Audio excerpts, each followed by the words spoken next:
We rely on rideshare apps like Uber to take us places safely.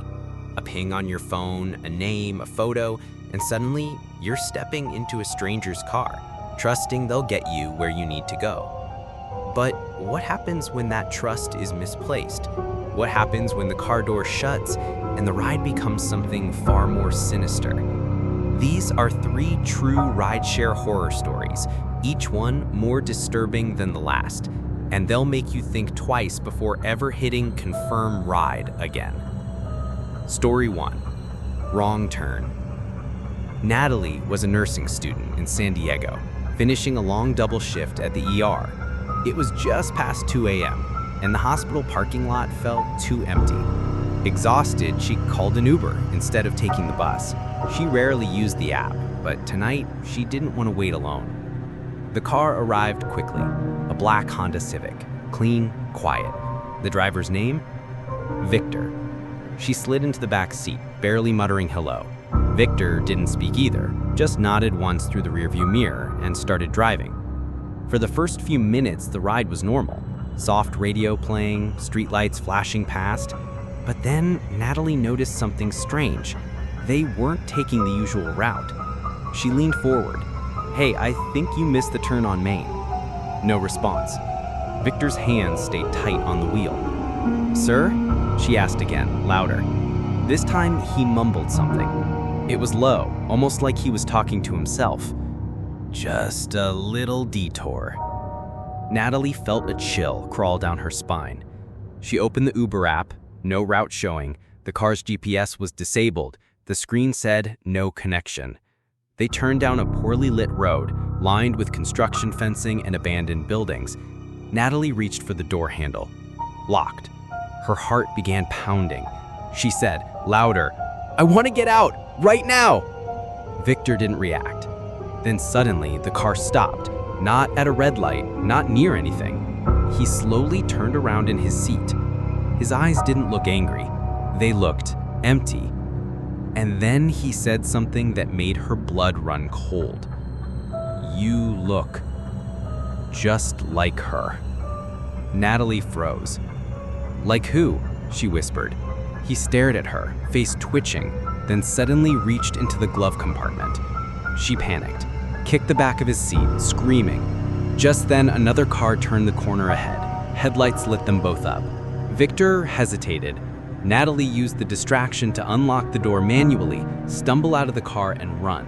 She flagged down the other driver, a middle-aged woman who quickly called 911. Victor sped off, vanishing into the dark streets. When the police arrived, they traced the plate number she remembered. That Honda Civic had been reported stolen 3 nights earlier, and there was no record of any Uber ride under Natalie's account that night. Her phone showed the request, but Uber had no driver named Victor, no car dispatched, no trace of the ride. To this day, she has no idea who he was, or what was in the glove box. Story 2. Don't leave the bag. Jason was in Atlanta for a tech conference. After drinks with colleagues, he ordered an Uber back to his hotel, a quick 15-minute ride. The driver was a young woman named Lexi. Friendly, talkative, played soft indie music. The car smelled like lavender. It was perfect. Halfway through the ride, Jason got a phone call from work. Loud, stressful, urgent. He ended the call, frazzled. "Sorry about that," he muttered. Lexi smiled in the mirror. "No worries." He relaxed again. The ride resumed in silence. When they arrived at his hotel, he thanked her and got out, but halfway up the lobby steps, he realized something was wrong. His laptop bag was gone. He turned to see Lexi's car already speeding off. Jason tried calling her through the app. No answer. He messaged her. No reply. He ran to the front desk, explained the situation. They pulled up security footage. It showed something odd. As soon as he stepped out of the car, Lexi leaned over the passenger seat and moved his bag to the front, then glanced in the mirror and smiled. Jason filed a lost item claim with Uber. An hour later, he got a message. "We've contacted your driver. They reported no item was left behind." He replied immediately, sent screenshots, demanded to speak to support. The next morning, he received another reply. The Uber account associated with your driver has been suspended. Please note, it was created with false credentials. Now he was really worried. He called the Atlanta PD, filed a report.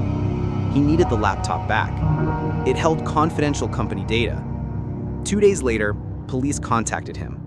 They had found the car. It was abandoned in a parking garage downtown. Still smelled like lavender. The license plates were fake. And in the front seat, Jason's bag, ripped open. But here's the strange part. Nothing was taken. Not the laptop, not the wallet inside, not the cash. But stuffed inside the bag was something that hadn't been there before. A Polaroid photo. A photo of Jason sitting inside the Uber, eyes on his phone. The angle was close, too close. Like it was taken from the passenger seat. Police never identified the driver. Uber couldn't confirm who owned the account, and the garage had no working security cameras. Jason changed his passwords, left the conference early, and still doesn't ride alone anymore. But he keeps that photo in a drawer at home, just in case. Story 3. Long Way Home. Dahlia was a nurse, finishing her night shift during a winter storm in Minneapolis. The roads were slick, the snow relentless, and the buses were running late. She didn't want to wait at the freezing stop for 40 minutes, so she called an Uber. A black SUV pulled up 5 minutes later. Warm lights, soft music playing inside. The driver's name was Kevin. He looked around 50, kind eyes, and even offered her a bottle of water from a cooler between the seats. Relieved, she got in. They made small talk at first. The storm, how she hated night shifts, how he used to be an EMT himself. Then came a weird moment. They passed a gas station on 8th Street, and Dahlia noticed they weren't taking the normal route. She pulled out her phone. The app showed they were still on track, just using a longer path due to road closures. But the more they drove, the less familiar the streets became. She looked up again. They were outside city limits. Snow-covered woods lined both sides of the road. No streetlights, no other cars. She cleared her throat. Are we still going toward downtown? Kevin smiled through the mirror. Yeah, just avoiding the closed roads. But something in his tone made her stomach twist. 15 more minutes passed. Now, nothing looked familiar. The app froze. No location, no signal. Her phone screen went black and restarted. Then Kevin said something strange.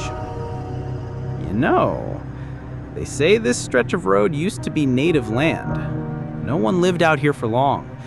People say the trees move when no one's looking.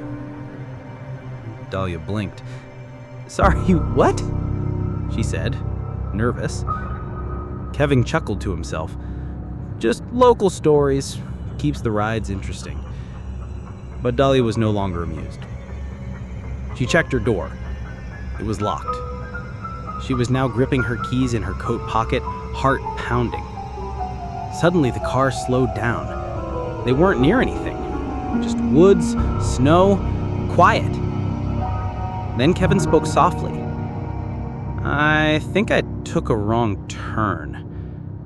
He looked at her through the rearview mirror, expression suddenly blank. I don't know where we are anymore. That's when Dahlia panicked.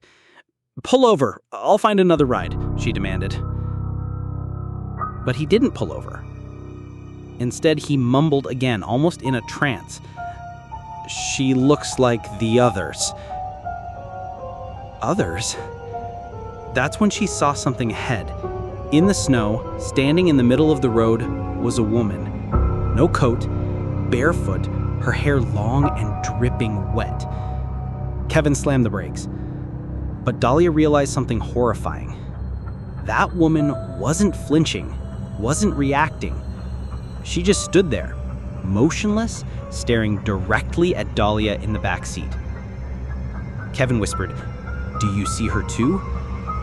Dahlia didn't respond. She tried the door again. This time it opened. The car had unlocked itself. She bolted into the snow, running blindly into the woods, heart hammering. Behind her, Kevin shouted, "Wait! She'll follow you!" Dahlia didn't care. She ran until her legs gave out, then hid behind a tree, trying to call someone. No signal. Eventually, headlights appeared on a distant road. A snowplow. She ran to it, flagged it down. The driver took her back to town and called the police. Here's where it gets worse. The police went to investigate the area where she'd escaped. They found tire tracks matching an SUV, but no car, no Kevin, no footprints, no sign of a woman in the road. And when Dahlia gave them the license plate she remembered, Uber's records showed something strange. That plate had belonged to a car in a fatal accident 3 months earlier. Driver, Kevin Simmons. Passenger, unknown female. Both dead at the scene. But the body of the female passenger never found. Uber rides are meant to be safe. You press a button and someone comes to take you home. But for these riders, the ride didn't go as planned. Sometimes, the danger isn't the driver. Sometimes, the danger is what rides with you, or what's waiting on the side of the road, or what's pretending to be your way home. So next time you're riding late at night, and the app glitches, and the driver looks at you a little too long in the mirror, just ask yourself, are you still on the right path? Or is the ride already too far gone?